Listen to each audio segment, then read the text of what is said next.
नमस्कार, लोकतंत्र देख रहे हैं आप। मैं हूं आपके साथ नेहा दुबे। कांग्रेस को एक बार फिर दलित याद आ रहे हैं। सवाल यही है कि क्यों कांग्रेस अपनी खोई भी जो सियासी जमीन है उसे दोबारा पाने के लिए बेताब दिखाई दे रही है। कांग्रेस देश के अलग अलग हिस्सों में जय बापू, जय भीम और जय संविधान नाम से जनसभाएं कर रही है। बता दें आपको कि पिछले दिनों महू में नेता प्रतिपक्ष राहुल गांधी ने सभा को संबोधित किया और संबोधित करते हुए कहा कि पीएम नरेंद्र मोदी ने कहा था कि अगर हमारी 400 सीटें आएंगी तो हम संविधान बदल देंगे। राहुल गांधी ने कहा था कि जिस दिन ये संविधान खत्म हो जाएगा उस दिन देश के गरीबों के लिए कुछ नहीं बचेगा, दलितों, आदिवासियों, पिछड़ों के लिए देश में कुछ नहीं बचेगा। इनका यही लक्ष्य है। वहीं राहुल गांधी ने कहा कि आरक्षण को 50% से ज्यादा किया जाएगा। कांग्रेस की सरकार आने पर लोकसभा और राज्यसभा में बिल पास कराकर 50% की रेखा को हटाया जाएगा। आजादी के बाद से कांग्रेस का दलित कोर वोट बैंक हुआ करता था, लेकिन 80 के दशक में बसपा के सियासी उदय के बाद से दलित समाज उत्तर भारत के राज्यों से पूरी तरह से छिटक गया। दलितों का एक बड़ा तबका बीजेपी के साथ जुड़ गया। 2024 के लोकसभा चुनाव में संविधान और आरक्षण के मुद्दे पर कांग्रेस दलित वोटों में सेंधमारी करती नजर आई, जिसके बाद कांग्रेस ही दलित समाज के विश्वास को हासिल करने के लिए खुलकर जमीन पर उतरने की स्ट्रैटेजी कांग्रेस ने बनाई है। इसी के तहत कांग्रेस ने जय बापू, जय भीम और जय संविधान नाम से अभियान चलाने का ऐलान किया। रणनीतिकार मानते हैं कि बसपा के कमजोर होने के बाद फिलहाल दलित वोटर कहीं स्थायी तौर पर नहीं जुड़ा है। कांग्रेस को भी लगता है कि लोकसभा चुनाव की तरह ही अपने पुराने दलित वोट बैंक को फिर अपनी ओर खींचा जा सकता है। 2024 में दलित बहुल 156 सीटों के नतीजे देखें तो विपक्षी गठबंधन ने 93 और एनडीए ने 57 सीटें जीती। दलित वोट वाली 156 सीटों में इस बार 2019 के मुकाबले विपक्ष को 53 सीटों का फायदा हुआ। बता दें कि एनडीए को 34 सीटों का नुकसान हुआ। इससे पहले 2014 और 2019 में दलितों का एकमुश्त वोट बीजेपी को मिला था, जिसके चलते पीएम नरेंद्र मोदी पूर्ण रूप से यानी कि पूर्ण बहुमत के साथ सरकार बनाने में सफल रहे। इस तरह देश के दलितों के बीच कांग्रेस अपनी पैठ जमाने की कोशिश में है।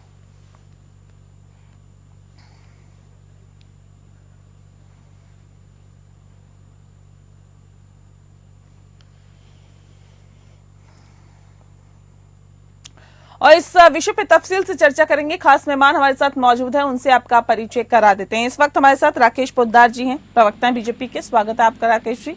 कमल ठाकुर जी हमारे साथ जुड़ गए हैं, प्रवक्ता है कांग्रेस पार्टी के। स्वागत है आपका। और इस वक्त हमारे साथ संजीव निगम जी जुड़ गए हैं, प्रवक्ता है कांग्रेस आम आदमी पार्टी के। आपका भी बहुत बहुत स्वागत है संजीव जी। इस खास कार्यक्रम की शुरुआत करते हैं कमल ठाकुर जी आपके साथ। कमल जी, क्यों एक बार फिर इसी नारे की जरूरत पड़ी? क्यों एक बार फिर से इसी स्ट्रेटेजी पे काम करती हुई कांग्रेस पार्टी दिखाई दे रही है? कांग्रेस ने जय बापू, जय भीम और जय संविधान नाम से अभियान चलाने का ऐलान कर दिया है। क्यों इसकी जरूरत पड़ रही है सर? विषय तो बहुत सारे हैं देश में उठाने के लिए, भुनाने के लिए। देखिए नेहा जी, जिन लोगों का, जिन चीजों का अपमान बीजेपी करती है उन्हीं चीजों को लेकर हम आगे बढ़ रहे हैं। जिस तरह से उनके कार्यकर्ता बापू का अपमान करते हैं, हाँ। जिस तरह से देश के गृह मंत्री डॉक्टर भीमराव अंबेडकर जी का अपमान करते हैं राज्यसभा में, जिस तरह से संविधान को तोड़ के बर्बाद करने की जो कोशिश हो रही है, उन्होंने नारा दिया था, हम ये नहीं कर रहे हैं। उनके नेता बोलते थे कि 400 हमको सीट दे दो, मैं संविधान बदल दूंगा। ये तीनों चीज पर जो अटैक हुआ और यहाँ के दलितों पर जो अटैक हो रहा है, उसको देखने के बाद महसूस हुआ कि नहीं, इस देश में अगर इन तीनों चीज को नहीं बचाया जाएगा तो देश बर्बादी के कगार पर तो पहुंच चुका है, बर्बाद हो जाएगा। तो कांग्रेस पार्टी ने देखा कि नहीं, जो चीज जरूरी है इस देश को बचाना। देखिए, देश ही नहीं रहेगा, हमारा संविधान ही नहीं बचेगा बापू का मान सम्मान पूरे दुनिया में है और भारत में ही नहीं होगा। अंबेडकर जी ने जिन्होंने संविधान का निर्माण किया उस पर इस तरह का बयान देश के गृह मंत्री देंगे, अगर इनको नहीं बताया जाएगा तो आने वाली पीढ़ी को क्या जवाब देंगे? बदल सकता है क्या राकेश पोद्दार जी? आप संविधान बदलने की बात करते हैं क्या? देखिए नेहा जी, संविधान बदलने की बात करने वाला पूर्व प्रधानमंत्री पंडित जवाहरलाल नेहरू 1991 में उन्होंने एक पत्र के माध्यम से लिखा था कि अगर हमें राजनीति करने में अगर संविधान को बदलना पड़े, संविधान को लहू लहान करना पड़े, तो मैं संविधान को भी बदल दूंगा। ये जवाहरलाल नेहरू जी के वक्तव्य हैं, उन्होंने लिखने का काम किया। आज बाबा साहब आरक्षण की बात करते हैं, बाबा साहब अम्बेडकर के दिए हुए आरक्षण पे राहुल गांधी जी बोलते हैं, अरे राहुल गांधी जी मेरे बड़े भाई, आरक्षण पे तो ना ही बोलिए। 1989 में मंडल कमीशन जब लागू हो रही थी बीपी सिंह की सरकार में, उस समय देश के प्रधानमंत्री बीपी सिंह जी थे, उनके समर्थन राशि सांसदों का देने का काम किसी ने किया तो भारतीय जनता पार्टी ने देने का काम किया। और स्वर्गीय राजीव गांधी जी थे, लोकसभा में बहिष्कार करते हुए लोकसभा से बाहर निकल गए थे विपक्ष के नेता होने के नाते। इनको ख्याल बढ़ाइए राहुल गांधी जी से, राहुल गांधी जी ध्यान बढ़ाइए कि जब मंडल कमीशन आया था तो बीजेपी के लोग मंडल लेके निकल गए थे। आपकी सारी बातों को नेहा जी, मुझे समय आपने दिया, आपसे निम्र विनती है कि मैं जनता के सामने एक करके मैं कमल जी आती हूँ, एक सेकंड बोलिए। कमल जी आप अपनी बात को रखिएगा। उसके बाद कर्पूरी ठाकुर जी की सरकार थी, बिहार के अंदर 27% आरक्षण अति पिछड़ा को देने का काम किया, जिस समय में हमारी भारतीय जनता पार्टी नहीं थी, जनसंघ के नाम से जाने जाते थे। हमारे वित्त मंत्री बिहार के पूर्व प्रदेश अध्यक्ष मिश्रा जी ने देने का काम किया। उस समय में विपक्ष में कांग्रेस थी बिहार में, तो क्या करते, कर पूरी कर पूरा, कर पूरी कर पूरा, छोड़ गद्दी धर अस्तूरा। जिस व्यक्ति ने समाज के नाम पर समाज को जोड़ने की बात कही, भारत रत्न हम लोगों ने देने का क्या, उस व्यक्ति ये तो कह रहे हैं आप सभी लोगों का अपमान करते हैं, ये कह रहे हैं अपमान करते हैं आप लोग, संविधान का अपमान करते हैं आप, डॉक्टर भीमराव अंबेडकर का अपमान करते हैं, और जिसका आप अपमान करेंगे उसके सम्मान के लिए हम आवाज उठाते रहेंगे। नेहा जी मैं और कहना चाहता हूँ, सुन लीजिए, आज देश के अंदर 10% स्वर्णों के आरक्षण देने की बात आई तो आपके सामने देश के प्रधानमंत्री नरेंद्र मोदी जी ने रखने का काम किया। तो मैं कहता हूँ संविधान की बात करते हैं, संविधान को लहू लहान करने वाला ही कांग्रेस है, और संविधान को किसी ने चित्तर बित्तर किया था ही कांग्रेस है। और मैं कहना चाहता हूँ अगर इनको, कमल जी को नहीं पता है तो 2 किताब लिखा है बाबा साहब अम्बेडकर जी ने, अपने हाथों से इस किताब के विमोचन किया, भैया पढ़ लीजिएगा। उस किताब का नाम है selected worker of Jawaharlal Nehru, second volume में। ठीक है कमल जी जवाब दीजिए जल्दी से, 10 सेकंड में मैं संजीव जी करूंगी। नेहा जी गोडसेवादी लोग हैं ये लोग। क्या इनके नेता बापू के चित्र पर गोलियों से चलाया था कि नहीं चलाया था मध्य प्रदेश में? क्या हमारे देश के गृह मंत्री राज्यसभा में ये शब्द नहीं बोले कि इतनी बार अगर अभी अंबेडकर जितना बोलते हो उससे बढ़िया है कि राम का नाम लेते तो स्वर्ग मिल जाता? क्या इन्होंने अपमान नहीं किया?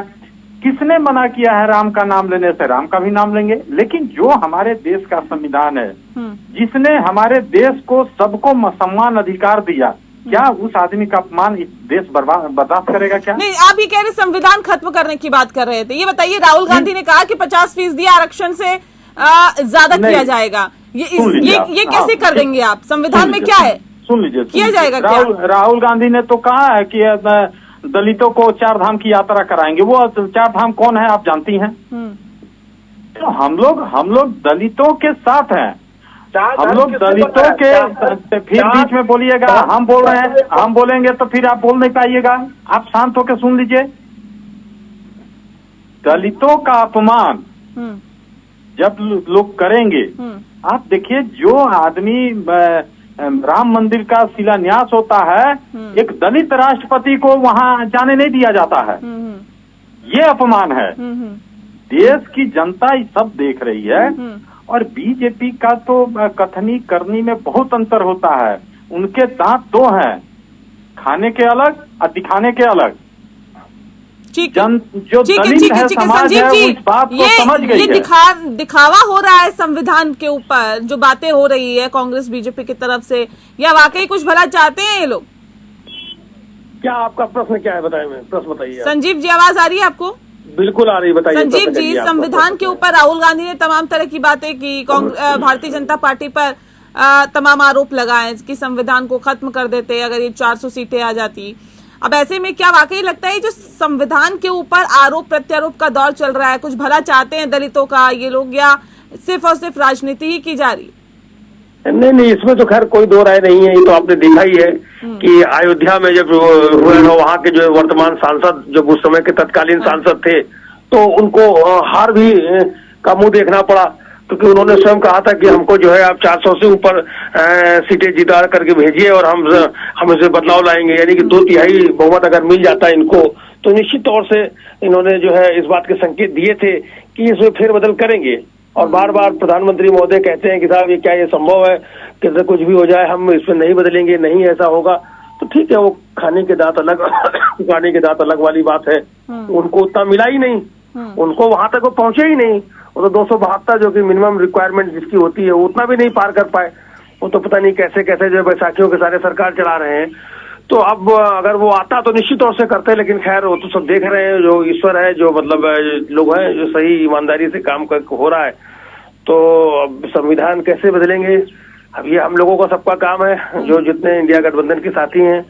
ठीक है, वो अलग बात है, कहीं हम विधानसभा स्तर पर नहीं कर रहे हैं, लेकिन राष्ट्रीय स्तर पर तो हमारा है ही है, उसमें सहयोग है एक दूसरे का कि हम जो है संविधान की रक्षा करेंगे। विधानसभाओं में अलग अलग है, ठीक है, आपकी अलग लोकल समस्याएं होती हैं, उन समस्याओं के आधार पर आप अपनी बातें रखते हैं, जनता के बीच में जाते हैं। ठीक है, राष्ट्रीय स्तर पर जो है संविधान के लिए ये इनसे खतरा है। ठीक है, ठीक है। मैं राकेश पोद्दार जी का एक बार फिर से रुख करती हूँ। राकेश जी, 2014 और 2019 के अगर हम कंपैरिजन करें 2024 से, तो सर ये आंकड़े बताते हैं कि दलित वोट बैंक जहां पर अच्छा है, स्ट्रांग है, दलितों की सीटें कही जाती है, वहां पर एनडीए को 2024 में झटका लगा है। 2014-2019 में फायदा हुआ था। इन्होंने संविधान का मसला ऐसा उठाया कि लोगों के दिलों तक पहुंचा है। वो लगता है आप लोगों को आगे नुकसान हो सकता है? देखिए, पहला नंबर तो एक बात जान लीजिए, दलितों का सम्मान किसी ने किया, दलितों के आरक्षण का सम्मान किसी ने किया, तो शुरू से लेके अभी तक भारतीय जनता पार्टी ने किया। इन्होंने कहा संविधान खतरे में है। देश के प्रधानमंत्री कह रहे हैं बार बार कि संविधान हमारे रहते हुए कोई खतरे में नहीं है, जनता को गुमराह कर रहे हैं। फिर भी आज ये कहते 272 नहीं 293 का आंकड़ा है। भाई साहब, हम 293 सीटें हैं हमारे पास, एनडीए के पास पूर्ण बहुमत की सरकार है, हम लोगों ने चुनाव जीता है, चुनाव हारा नहीं है। उस राहुल गांधी की बात करते हैं, 3 लोकसभा के चुनाव लड़े, 272 नहीं कर आंकड़ा नहीं पार कर पाए, वो आज हमें ज्ञान दे रहे हैं। और आरक्षण जिस पे आज राहुल गांधी जी कहते हैं, जो मुद्दा, विशेष मुद्दा आपके चैनल पे जो आज है, उस पे मैं बात करना चाहता हूँ। आज राहुल गांधी जी कहते हैं यात्रा, तीर्थ यात्रा पे ले जाने के लिए, तीर्थ यात्रा जो 5 तीर्थ यात्रा बनाया है, किसने बनाया? देश के प्रधानमंत्री नरेंद्र मोदी जी ने बनाया है। 14 जनपद से लेकर, मऊ से लेकर, जहां बाबा साहब अम्बेडकर विदेश में पढ़ते थे वहां बनाने का काम किसी ने किया, तो हम लोगों ने किया। और दलित की बात करते हैं, दलित राष्ट्रपति बनाने के लिए हम लोग तत्पर थे, उसका विरोध किसने किया? कांग्रेस ने किया। और कांग्रेस की बात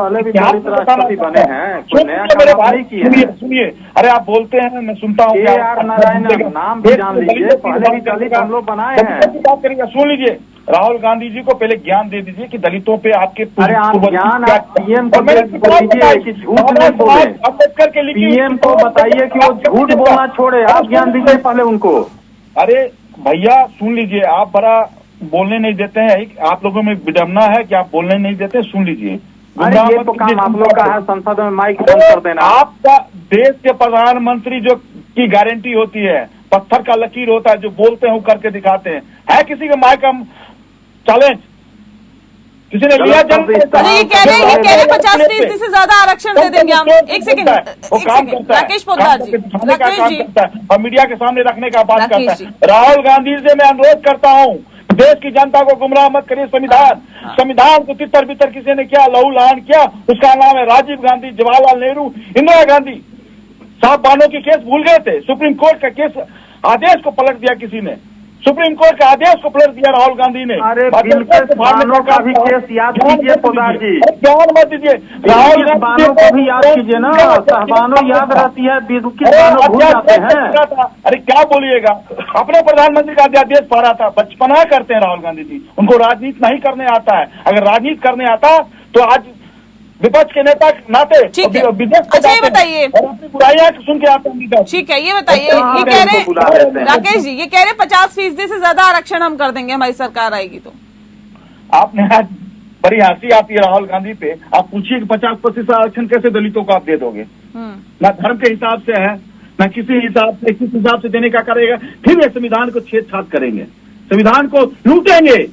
लूटने वाले लोग हैं, 1951 से लूटते आ। ठीक है, कमल जी जवाब दीजिए, कैसे दे देंगे जो संविधान में ही नहीं है, तो उसको लाकर संविधान से छेड़छाड़ नहीं होगी क्या? सुन लीजिए पोदार जी, सुन लीजिए, गुमराह मत कीजिए, गुमराह मत कीजिए, जनता को गुमराह मत कीजिए। ठीक है कमल जी, होइए, सुन लीजिए, देश में दलितों का जो जरूरत होगा उसको पूरा करने के लिए कांग्रेस पार्टी कटिबद्ध है। 50% आरक्षण कैसे देंगे बताइए ना? आप समझिए, हम लोग जब सत्ता में आएंगे तो पहले देश में जातिगत जनगणना पूरे देश में कराएंगे। हाँ। उससे जो निकलेगा कि किसकी कितनी हिस्सेदारी है, उसके हिसाब से इस देश में आरक्षण को हम लाएंगे। बात कर रहे हैं ये तो ये कह देना कि हम 50% से ज्यादा आरक्षण देंगे, राज्यसभा में हम बिल पास करा लेंगे, हम उसका वो बना आगे इसको बढ़ा देंगे 50% से ज्यादा। ये क्या बताते हैं, ये क्या बिना संविधान से छेड़छाड़ किया हो जाएगा क्या? मुमकिन है क्या? आप एक बात समझिए, संविधान से छेड़छाड़ और संविधान में अमेंडमेंट दोनों अलग चीज हुआ। हम लोग कह रहे हैं कि जो दलितों के लिए विकास के लिए जो काम होगा उसमें संविधान में बीजेपी क्या कर रही है? बीजेपी क्या कर रही है? वो भी तो संशोधन ही हो रहे हैं। नहीं, बीजेपी ने नारा दिया था कि संविधान को ही बदल देंगे बाबा साहेब के। देखिए, इतिहास पुरुष तो इनके पास है नहीं कोई, ये लोग इतिहास लिख ले। संविधान को कैसे बदला जा सकता है सर? इनके अरे क्या बात करते हैं, ये तो परेशान है इनके नेता, छोटे छोटे नेता की गांधी जी को हटा के नोट पर मोदी जी ही लगा दो। ये तो सोशल मीडिया पर रोज ही लोग बेइज्जत करते हैं गांधी जी को और बाबा साहब को। रोज ट्रोल करने वाले लोग क्या बात करेंगे? संविधान में बदलने का मतलब ये हुआ कि संविधान में अगर जरूरत पड़ती है, ये बीजेपी भी करे, कौन रोका है उनको? तो आपने भी किया ना अपने वक्त पे, संविधान में संशोधन आपने नहीं किया क्या? कई मर्तबा किया है। हम कहते हैं कि जरूरत के हिसाब से संविधान में कुछ ना कुछ अमेंडमेंट होते रहता है। हाँ। ये कोई बड़ी बात नहीं है। हाँ। लेकिन हम लोग को ये भय है हमेशा बना रहा कि संविधान में ये लोग ये बदलाव कर देते कि आज के बाद चुनाव ही नहीं होगा। सर अगर करना होता तो अभी तक करने दिया होता, बहुमत की सरकार तो थी। जनता इनको जवाब दे दी ना। अरे सर से पहले तो बहुमत की सरकार थी ना, 2014-2019 में करना होता तो कर देते। ठीक है, देखिए आज मूर्ख किसी को आप 2 बार बना सकते हैं, तीसरी बार कोई नहीं बनता है। आपके जुमले जो थे, आप सोचिए, आप मुख्यमंत्री रहते हुए एक शब्द कहा कि जिस देश का करेंसी गिरता है उस देश का प्रधानमंत्री का इज्जत गिर जाता है। आज प्रधानमंत्री का इज्जत बचा है कि नहीं बचा है, इसका जवाब कौन देगा? ठीक है, दीजिए जवाब राकेश जी। ये कह रहे हैं कि संविधान ही बदल देंगे, जबकि 10 साल से अगर बदलना होता, बहुमत की सरकार थी, आपने क्यों नहीं बदला? देश के प्रधानमंत्री 13 साल गुजरात के मुख्यमंत्री रहे, 10 साल देश के प्रधानमंत्री रहे, 11वां साल चल रहा है और संविधान की बात कर रहे हैं। मैंने कहा कि राहुल गांधी जी को संविधान के बारे में अपने पूरे इतिहास को पढ़ना चाहिए और मैं इनसे निम्न विनती करना चाहता हूं, मैं इनको इतना नहीं समझा पाऊंगा ना आप समझा पाइएगा। इनको एक किताब है डॉक्टर बाबा साहब अम्बेडकर का जीवन परित्र, उन्होंने ही विमोचन करने का काम किया और धनंजय कीरी का किताब है, पुस्तक है, उसमें 426 नंबर पेज पढ़ लीजिएगा। बाबा साहब ने खुद लिखा है, उसको पढ़ने का काम कीजिएगा और बाबा साहब ने विमोचन किया था। और दूसरी किताब मैंने भी इनको बता दिया, अपने पढ़ने का काम कीजिएगा, अपने इतिहास को जानने का काम कीजिए। और जाति जनगणना की बात कर रहे हैं, देश के प्रधानमंत्री चाहते हैं कि जाति जनगणना हो, RSS प्रमुख सुनिए पहले, नहीं आप बोल दीजिए कि देश में जाति गणना बीजेपी कराना चाहती है। अरे सुनिए ना यार, हम तो बोल रहे, आप बोल तो दीजिए। अरे हम कह रहे हैं, चिल्ला के बोल रहे। चिल्ला के बोले, सुन लीजिए, जाति जनगणना कराना चाहते हैं, एकता और अखंडता के लिए नहीं। इनका परिवार आदमी जनगणना नहीं करा सका, वो जाति जनगणना कराएगा। गणेश प्रवक्ता है आप, 2011 के बाद जनगणना आप नहीं करा सके। गणेश प्रवक्ता है क्या कांग्रेस का?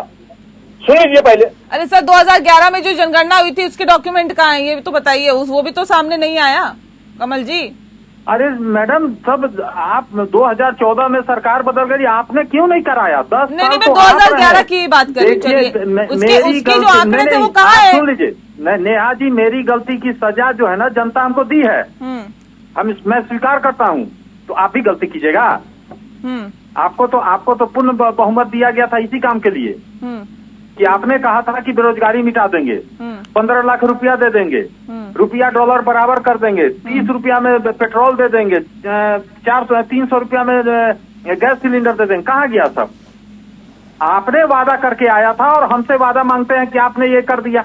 अरे हम तो जो बना के गए हैं उसी को बेच के प्रधानमंत्री खा रहे हैं। तो कहते हैं, देखिए, संविधान पे आप लोगों ने जनता को बरगलाया, इस वजह से हमारी सीटें थोड़ी कम हुई। कोई किसी को बरगलाता नहीं। देश में बरगलाने के लिए प्रधानमंत्री काफी हैं।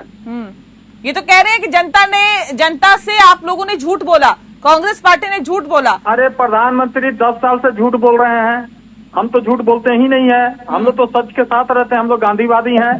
हम लोग मुखबिरी किए हैं क्या अंग्रेजों का? हम लोग अंग्रेजों से क्या पेंशन लिए हैं? ठीक है राकेश जी, जवाब दीजिए जल्दी। हम लोग तो गांधीवादी हैं, आजादी की लड़ाई लड़े हैं। राकेश जी ये कह रहे मुखबिरी की बात। अरे भैया, कांग्रेस पार्टी का जो नींव रखा था ना, ब्रिटिश सरकार के 6 रिटायर्ड ऑफिसर ने रखा था।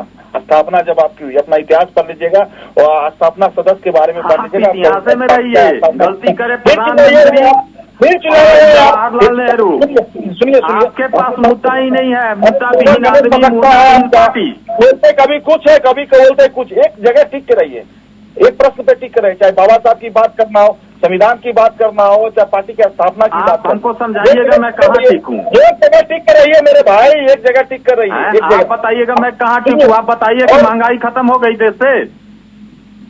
मनमोहन सिंह किसके प्रधानमंत्री थे? आपके थे ना, कांग्रेस के प्रधानमंत्री नहीं, किसके प्रधानमंत्री देश के होते हैं? आपको ये जानकारी नहीं है? जानकारी नहीं है कि प्रधानमंत्री देश के होते हैं। बहुत शुक्रिया सर। देश की जनता देख रही है कौन सच बोल रहा है, कौन झूठ, कौन संविधान के साथ छेड़छाड़ कर रहा है, किसने किया, किसने नहीं किया, सब देश की जनता देख रही है और वक्त आने पर अपना जवाब देती है। बहरहाल बहुत शुक्रिया आप सभी का हमारे साथ इस खास चर्चा में शामिल होने के लिए। लोकतंत्र में फिलहाल के लिए इतना ही। नमस्कार।